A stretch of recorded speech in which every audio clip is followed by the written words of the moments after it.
umtshato wewundlu ufike. Muchato wegayana wasika.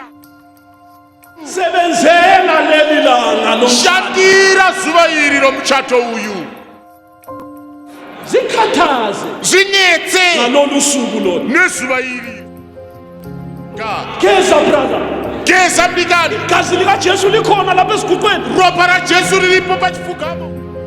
Igama lenkosi malibonga. Vita rashenga ritendwe. Asichatele emhlabeni, Atichatiri panyika. asichatele emahholo walapha. Atichatiri pamahole pano panyika. Asichatele kuma-stadium elizwe. Atichatiri pamastadium enyika kwete.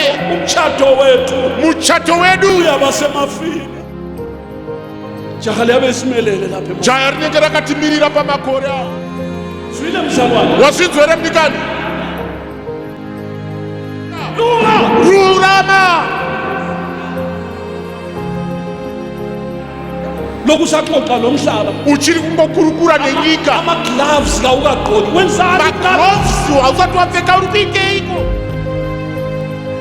My sister, Hanzvadzi, wenzani ngamalungiselelo? unoitei magadziriro aya? Newethu Hei mkoma, siwenzeni waitei? nanku phela Tehesvika. simemezelo siphumile. Woku kushevedzera kwabuda. Umtshato wewundlu ufike. Muchato wegwayana wasvika. Ingalo uzilungisele. Mukadzi waro wazvigadzira. Silungisile. Wakadzira.